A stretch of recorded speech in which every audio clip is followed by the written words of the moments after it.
Words Like Wildfire here. Today we are joining Crucial Unplugged, answering a bunch of Q&A questions. We wanted to say thank you to Crucial Unsigned all the way over in the UK for having us. So without further ado, let's get into these questions. Start it off, friend. Alright, so question one. Who are you, where are you from, and what drew you to put out this type of music? Well, I'm Avery, I play drums, I'm from Toronto, Ontario.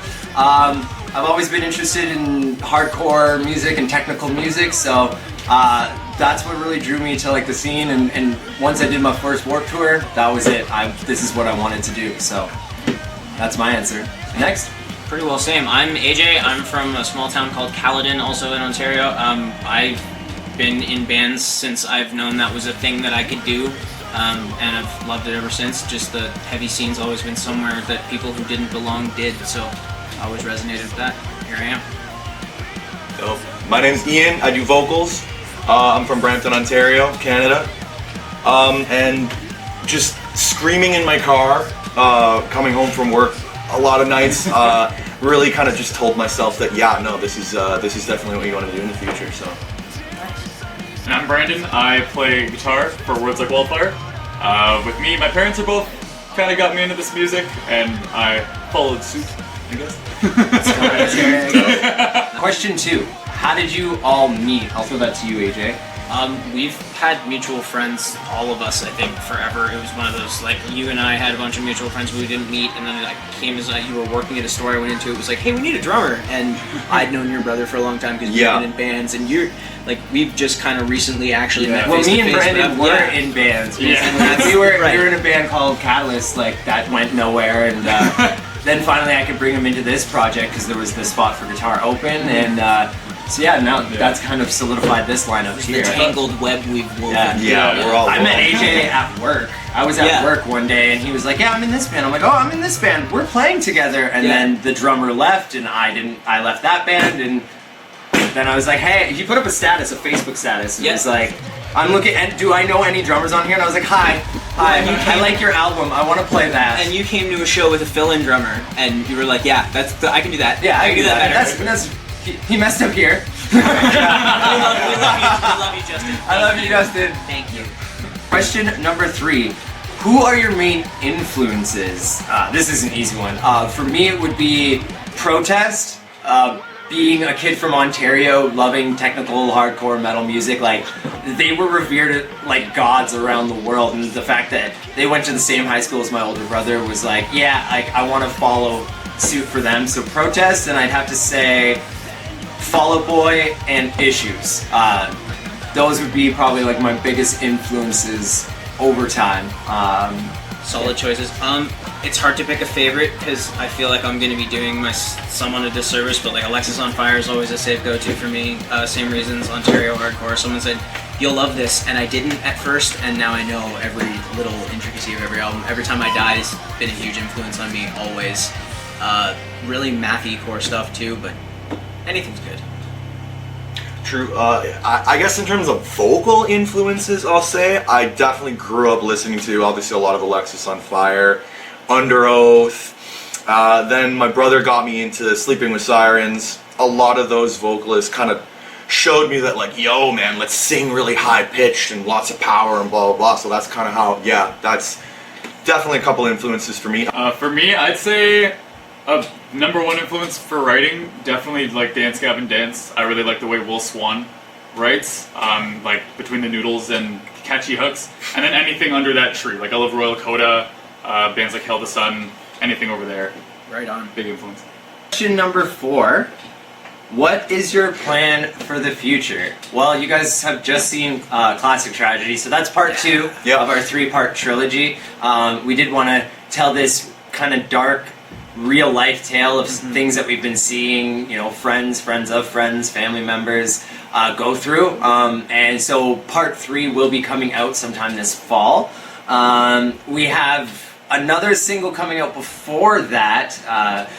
It's kind of got a really big feature on it. Kind of. Maybe. But you'll see when that comes out. You'll see that. But yeah, I think any other plans for the future? Try to get back to touring. I mean, I would love to get back to playing shows. Cool.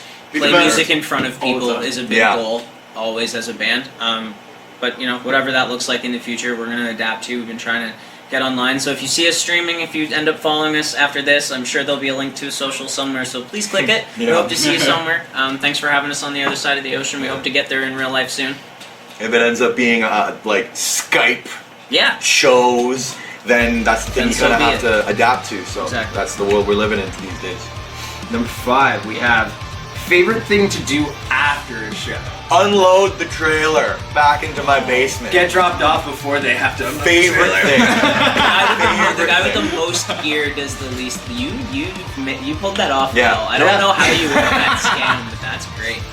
No, my honestly favorite thing to do after a show is to, no matter how cold it is, you can walk outside in what you were wearing and you're sweaty and it's just comfortable enough for like 3 seconds Yeah. that it's wonderful, and then it's like, okay, that's awful. I have to go back inside again, but it kind of resets you and you can actually like talk to people and think again, because being on stage and going as hard as I hope we all do and get to again, it's exhausting, but then you gotta kind of set yourself back to human and be able to talk to people and Yeah. be nice to be around again, and just Yeah. going out in cold air with like a sweaty wet shirt, as gross as it sounds, Right. it's really nice. But in all seriousness, I love just talking to people that Yeah. watch the show. Yeah. That is the best. We've literally had to Forever. drag him out of Yeah. a venue because he was explaining what a Zubat was. Oh Somebody. my god, yeah. We were like, dude, we gotta go, we gotta get to the next No, band. no, He's no, like, no. bro, they don't know what a Zubat is. They, I'm like, they need to know. No, we were at a Tim Hortons, but we were. no, this was in the venue. No. This was Doors Taco Joint. To Bro. be fair, it has happened Anyway. multiple Actually, no, it wasn't. It was somewhere else. But it No, was, we it were was, in a Timmy's. No, we were not in a Timmy's. We were in a venue. Anyway. We were in some small ass Ontario town. Like They needed to know what a Zubat was. Anyways, It is crucial. number 6. What is your favorite gig you've been to? Been to. been to. Not played. Been to. Pup in a barn in like the middle of nowhere in Ontario. It was on my birthday, and I ended up singing an El Scorcho Weezer cover. They did El Scorcho, and I ended up singing with them. I butchered the second verse. I skipped the middle, and I sang the chorus. But it was the most fun at a show I've ever had, and like, it was dope. It was such a good atmosphere. It was like what I grew up on, and it was awesome. I loved it. Best show. I think for me, the best show that I ever went to a few years ago of Mice and Men, Bring Me the Horizon, and Issues. There was someone else on the tour, I can't remember, but they did this mega tour across North America, and it did 2 nights in Toronto that Yeah. sold out, and one night was on my birthday. Couldn't find tickets anywhere. Birthday shows. And then a homie hooked us up with VIP, and I got to chill in the VIP bar at Sound Academy while like the vocalist from of Mice and Men, Ollie Sykes, a couple guys from Issues were like chilling at the bar behind me, and Yeah. I'm like No this big deal. young kid, like I just turned 21, and Yeah. I was like, Yeah. oh my god, like they're standing right behind me, and I don't want to make a fool of myself Yeah, because like you have I'm the here with rock my star friends. heroes like, behind you. You're like, oh my god, cool. cool. So that was probably my favorite show because it was sold out, packed Sound Academy show, like wall to wall people, and then I'm watching it in this like cool above the main bar, like it was just, it felt super That's dope. super cool. Yeah. What about you guys?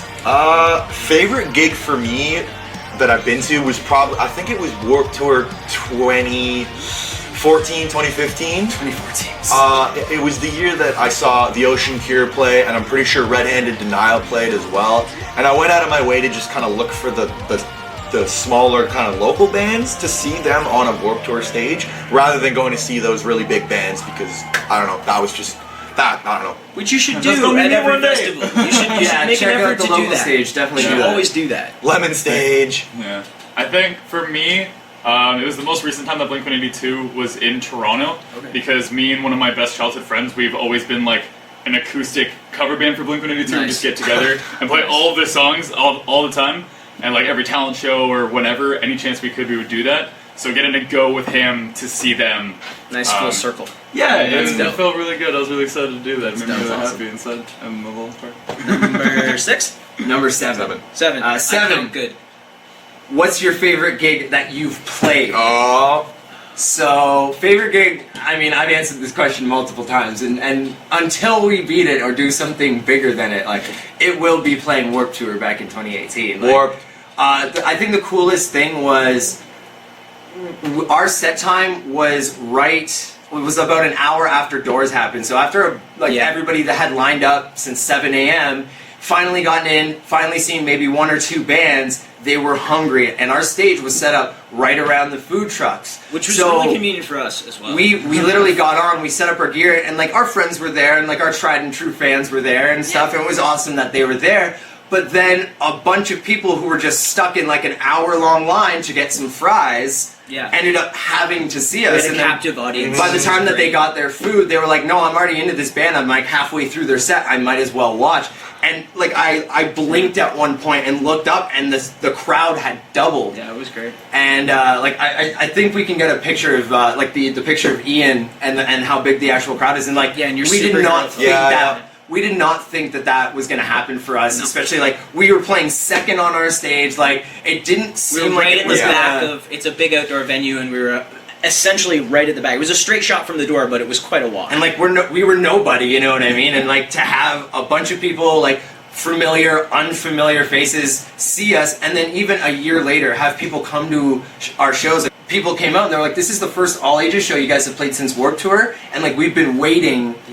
To see you, and it was like we direly need more all ages shows. Yeah, please, Toronto, please open venues again. Because and don't these kids want to come out, and they want somewhere to go, and please do that. And they were so happy to like finally be able to see us like a year or so after. Like it was crazy. So that will forever be one of my favorite shows that we've ever done. If not like until we do something greater, until we do like a world tour. Fantastic experience. Hopefully Absolutely. we top it one day, but absolutely, I think that's a fair enough. What's the next question? What is the inspiration behind the latest single? Classic tragedy. Classic tragedy.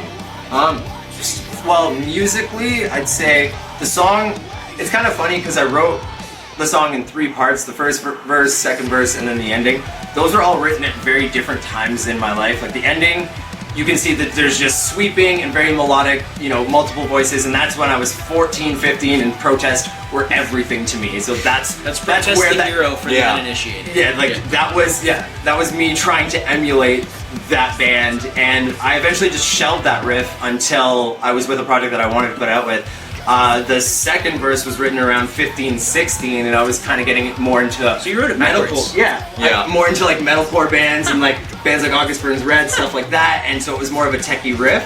And then the intro was written actually once I was in Words Like Wildfire, just to tie everything together. Because I remember you sending it to us like, yo, I made this new thing, and then we kind of learned it, and you're like, oh yeah, I've been playing this riff for like 12 years. I'm like, I thought you said this was new. You're like, well, the first part is.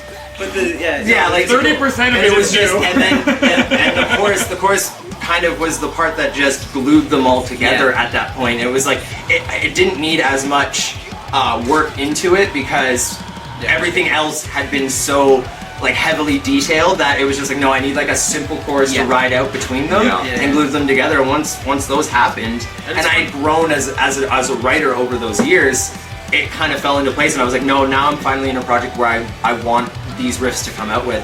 And then I sent it over to Ian, and he just laid down wicked hooks and.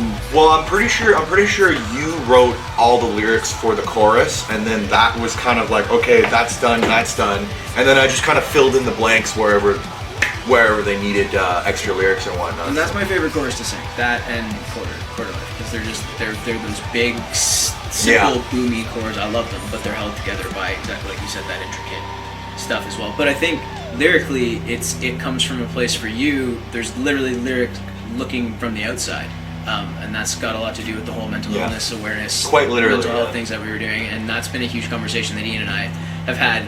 Driving after dropping this guy off, not loading gear, we drive home. We talk about that a lot. And I can have really open, frank conversations with him and be like, "No, this is what this feels like." And he'll go, "Okay," but he can ask me questions. I'm not going to ridicule him for not knowing. I'm happy that he's asking and he wants to know, and we're trying to get more people to have that conversation. So I think that's a conversation everyone needs to have. So we're trying to start it.